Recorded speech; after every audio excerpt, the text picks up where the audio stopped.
Hey guys, NanMan here, and we're back with another episode of our Modern Meta Breakdown. So I really appreciate all the comments and love that you guys have been giving for the previous episodes we've done. We've done at least 4 weeks now. Lots of different decks that we've been able to see. We've got a whole playlist set up on YouTube, youtube.com/NanMan. For those that have missed it, there'll also be a link down below for all of you guys to check out. Now, last week was all about the storm, all about the spells. We had Pure Steel Paladin and our blue-red Gifts Storm. So this week, we're going to shift gears a little bit, move away from the spells, and we're going to talk about the creatures. The big, dumb dudes. 2 decks in particular that we're going to talk about today, both running that Eldrazi Menace, who's crushed the Pro Tour, crushed the modern meta about a year ago, before they decided to ban our Eye of Ugin, which was great, very much needed. But now there's 2 decks that have risen from the ashes of this, and we're talking about Eldrazi Tron and Bant Eldrazi today. So tried and true Eldrazi fashion, you're going to see very consistent with this sort of list here. Creature-based, land-based spells, more or less, are going to be the same across the board. Now, does run all 3 of the Urza lands because, hey, it's called Tron Eldrazi for a reason. So we've got Power Plant, Tower, and Mine in there. For those that don't remember, if you have all 3, you get 7 mana off of it. The Tower gives you 3. Let me put my fingers up so you guys can see it. And the Power Plant and the Mine both give you 2. So, pretty cool to see. Of course, runs the Temple. Gonna get 2 to activate your Eldrazi's or cast those spells that are Eldrazi spells. So that is pretty nice. Does run some basics in there. Waste, in case you get Ghost Quartered, in case there's some removal or some aspect like that going on. You have answers to help still continue to cast your spells. This version is running its own options to destroy lands, Tech Edge, Ghost Quarters, and then of course just a singleton Seagate Wreckage for some potential to draw some cards. Creature base though, Thought Knot Seer, Reality Smasher, Matter Reshaper, those 3 Eldrazi's are going to be consistent across the Eldrazi Trons list. Like 9 times out of 10, they should have a playset of each one. Sometimes you'll see like, oh, maybe I'll do a 3 of Matter Reshaper or something like that, but you will always see 4 Reality Smashers and 4 Thought Knot Seer because they are some of the best Eldrazi's to be playing. Matter Reshaper works really well in this list because it costs 3 for a 3/2, helps you get a land off it if it dies, or draws into a threat. So, very helpful. Of course, Reality Smasher costs 5 for a 5/5, trample and haste, so you immediately can swing in with it as soon as you play it. And if you're trying to have your opponent remove it, say they're going to path it with Path to Exile, they also have to discard a card. So that's just a nice little stipulation added into it. Thought Knot Seer, of course, 4 mana for a 4/4, exiles a card from your opponent's hand, and when it dies, they draw a card, but probably not going to die that easily. There are 2 creatures in here. Now, one is a new one that we're going to talk about, but one that is a consistent one across the board, Endbringer. Not always running 3. Sometimes you'll see a little bit less of that, but it is a really good card. Costs 6 for a 5/5. He untaps during each player's untap step and does have some activated abilities that are really sweet. Deals damage to target creature or player just by tapping it. Pay 1 waste. Target creature can't block or attack this turn. Pay 2, tap it, draw a card. So, hey, can refill my hand, can ping off that annoying creature. Oh, that guy can't block this turn. You know, all relevant abilities here. The other one, our new one, from Aether Revolt, Walking Ballista. You have these Tron lands. It's easy to make this guy pretty large. And you can just basically say, I'm going to answer any creature that you play. I'm going to answer any Planeswalker you play by just activating the ability and dealing 1 damage. You could also just kill somebody off with it too. Once you started swinging in with your Reality Smasher, your Thought Knot Seer, playing a Walking Ballista there for 4 later on in the game, for 5 later on in the game, you can just be like, alright, here's 5 damage to the face after a swing in for Reality Smasher, and you're dead. But Endbringer and Walking Ballista work beautifully with Basilisk Collar. equipped creature has Death Touch and Lifelink. So that means that 1 damage that Endbringer would be doing, that Walking Ballista would do, is now enough to kill any creature. Death Touch. Any amount of damage is enough to kill it. So, sorry, you wanted to play all your creatures? Not going to work. So that is a new thing that we're seeing. Some people have tried out the Basilisk Collar with Endbringer before, but now it doesn't make much sense not to run that package in your 75. So that is something you're going to see. We even see an extra one in the board for this list here. Batterskull is one of the ones that you're going to be seeing as well. It's easy to cast. Lifelink can be important here. Vigilance is nice. And hey, I'll just equip it onto my Reality Smasher. What are you going to do now? Like, now I'm swinging 9, Vigilance, Trample, Lifelink. Sorry. That's one of the ones that is flexible, whether you're having it in the main or you're having it in the side. That's completely up to you. You know, some removals in here. Dismember, All Is Dust. Got some Ratchet Bombs in there. And Atticus has come to visit. Some ways to find some of our lands. Expedition Map.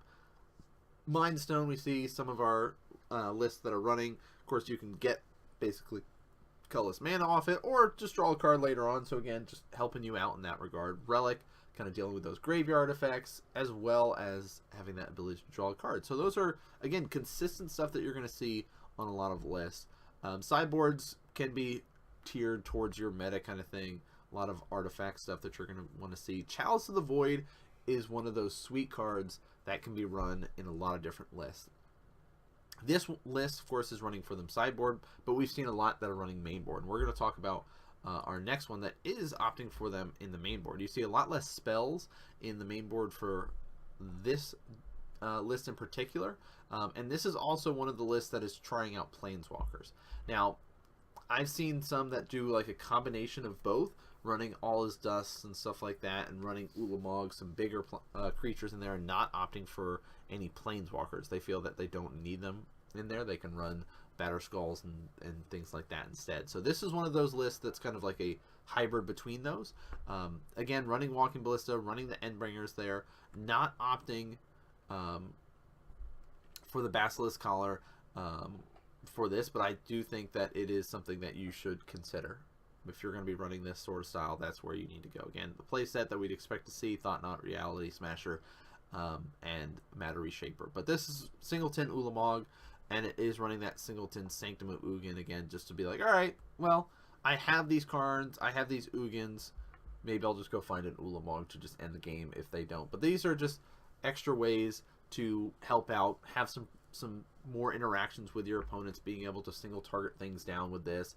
Ugin helps with some board wipes, just some extra damage there. So definitely something to consider if you're thinking about it, going, well, you know what, why not try out, I have that Ugin lying around, why not try it in this list kind of thing. And it's a pretty good card. I've seen people run them in their sideboards and stuff.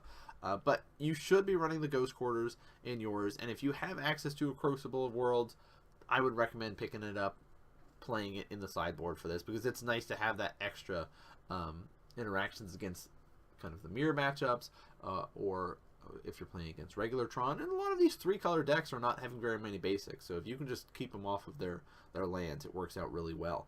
You can see this list, of course, gearing his sideboard for his meta, having 3 Dragon's Claws in his board to kind of deal with those red decks. But Ratchet Bombs, things like that, Dismembers, extra removal in there. This is, again, kind of consistent, but Chalice of the Void is this really sweet card that you're going to see in these lists, and something that you have to be prepared against. It's very easy to drop them down on 1-2 mana in the first couple of turns by having access to Tron. But it can even go bigger and be able to drop things down up to 4 or 5 mana if need be. So that's something you guys have to be careful of. Be aware that that is something that you will have to face.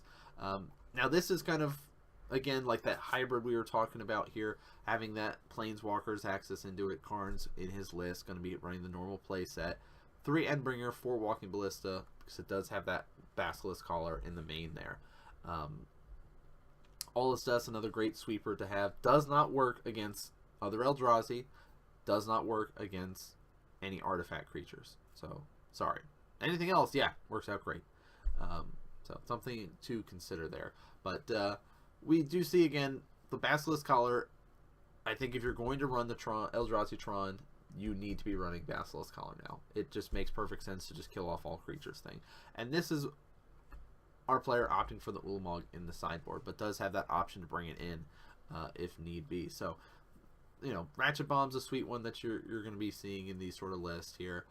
They will have Graveyard Hate with relics and stuff, but just kind of varies on where they want to go. But you've seen pretty much very similar cards across all three of these lists that I've shown you. Like, the creatures are pretty much the same, but a lot of it is the flexibility for their spells and their sideboard, because a lot of that stuff you will see just kind of rotate based on the meta, based on what their shop looks like, you know, different things like that. And that's something to keep in mind of what sort of decks are popping up in your area. Do you need that single target stuff? Do you need things like just members, cards in yours? Cool. Why don't you run those? If you need more board sweepers, run All Is Dust. Sit there and run Ugin. You know, there's lots of different things that you can be able to run based on yours. And you see this player, of course, needing a lot more protection against red with the Dragon's Claws. But Batterskull, Basilisk Collars, Chalice of the Voids are usually kind of the main stuff that you'll be seeing along these sort of lists. So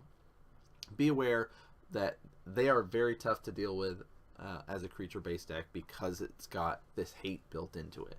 So keep that in mind when you're playing in it. It's actually a really good strategy to play because it goes over top of so many decks. You know, if you're playing your creatures on curve, sitting here, okay, here's a 4/4, you know, here's a 3/2, here's a 4/4, and then here's a 5/5. Like, you're curved out nicely. You have ways to just kind of kill off all their creatures with Endbringers, with Walking Ballistas and stuff. So definitely something you need to be worried about if you're playing a creature-based strategy. They just kind of stomp over top of you. So those are all Eldrazi Tron lists. They're pretty, you know, interesting take on the way that the modern meta has shaped up to be. Now, the other strategy that's not as much of, all right, here's this one big dumb dude, or here's two big dumb dudes, I'm just going to keep swinging in. This is a go wide strategy, and that is our Bant Eldrazi list. Now, again, Thought-Knot Seer, Reality Smasher, consistent things that we're going to be seeing. This list, though, because it is a Bant list, so that means blue, green, and white are our color choices there. It's going to have a lot wider range of lands that it needs to run. It's going to have some fetches in here, some shocks, that kind of normal stuff, but has to run the pain lands because there's times where you need to cast those blue and green spells, and then there's times where you're going to need that waste mana. Also, it is one of those decks that is running Cavern of Souls, so you're going to have to be careful about that. It's not the cheapest deck. But so we've talked about our kind of normal creature base that we're going to see. The playset does run some ramp with Noble Hierarch. Also can work well if you have to switch gears and go for that Pierce strategy. Say, okay, here's just this one guy going in.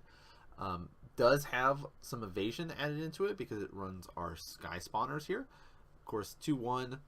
When he enters the battlefield, you put a 1/1 colorless Eldrazi Scion on there. Again, trying to go wide, making some extra guys.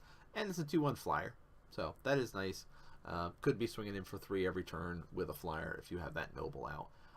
Also, we're going to have our Displacer, which allows us to flicker our creatures. So, hey, that Sky Spawner there, you got 1 Scion out of it. Well, you can get yourself a second one, pay 3, exile another target creature, returns to the battlefield tapped under its owner's control.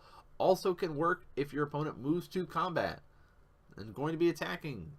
Cool. All right. I'm going to flicker this guy out, and guess what? He's not going to be attacking. Now he's entering the battlefield tapped. Sorry.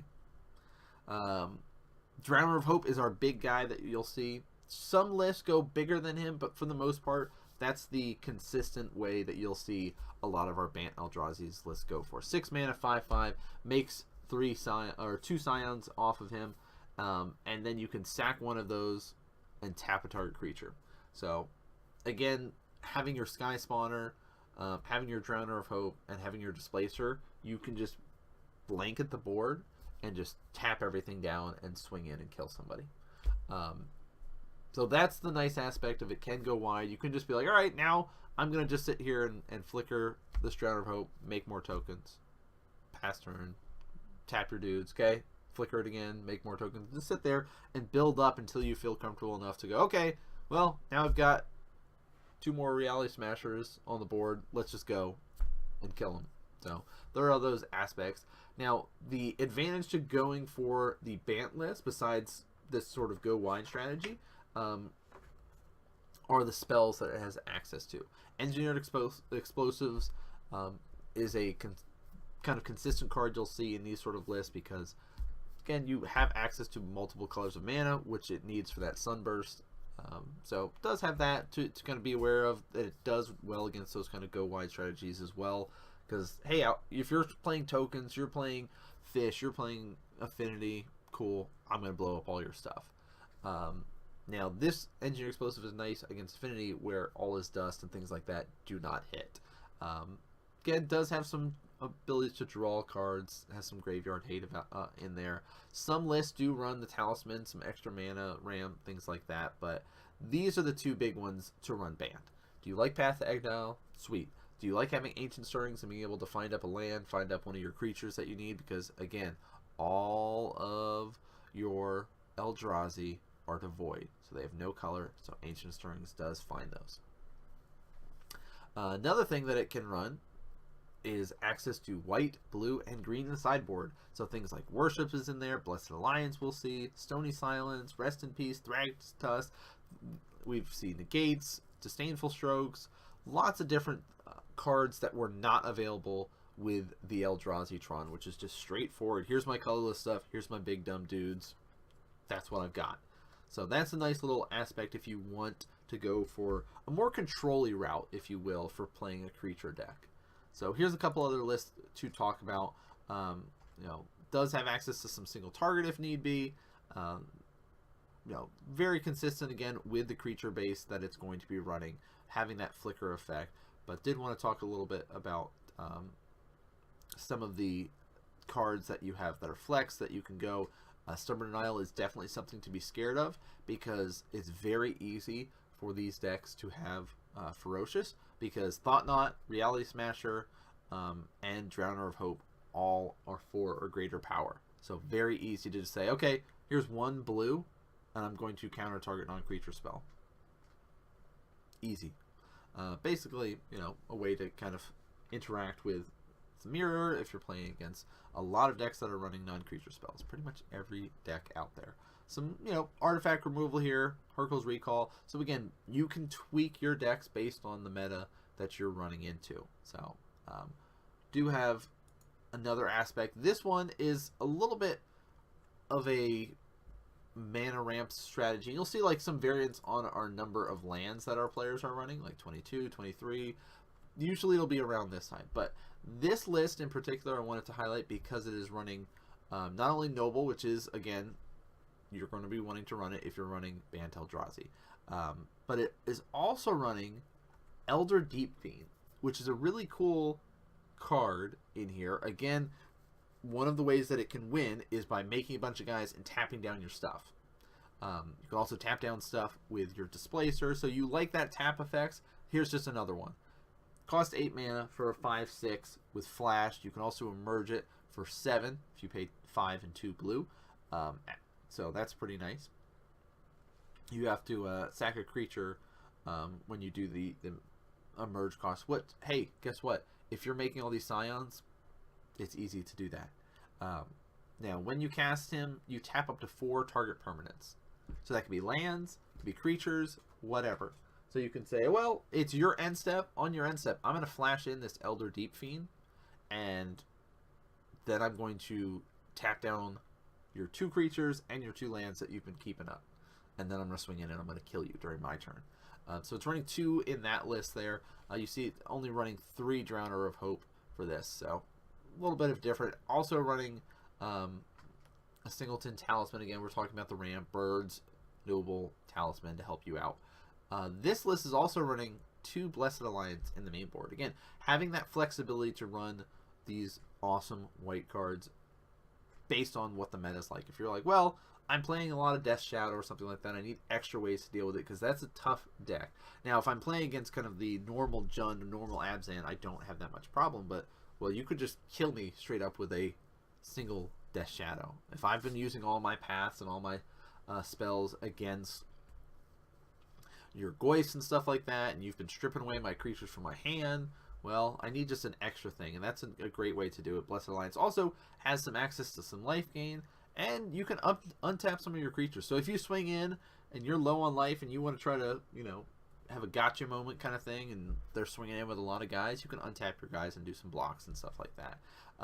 Now, this list is not as consistent with running Chalice of the Void. A lot of the Chalice lists are going to be the Tron. So, because it's dangerous, a lot of times you want to cast Chalice on 1 or 2. And a lot of the 1 stuff is, of course, your Ancient Stirrings, your Path to Exiles and stuff. So it is something that you have to be careful of. But these lists have access to worship. So if you end up having Bant Eldrazi versus Eldrazi Tron, a lot of times the Eldrazi Tron deck can end up winning that just by having access to things like worship and extra spells available to it. So really cool. It does, of course, have, you know, ley lines and things like that. Again, a lot of the really good blue, white, and green stuff that you're going to see across the board that you need for sideboard stuff, this deck has access to. So again, wanted to talk about some big dumb dudes, and this is kind of 2 of the decks that do that so well. And Addy's going to continue to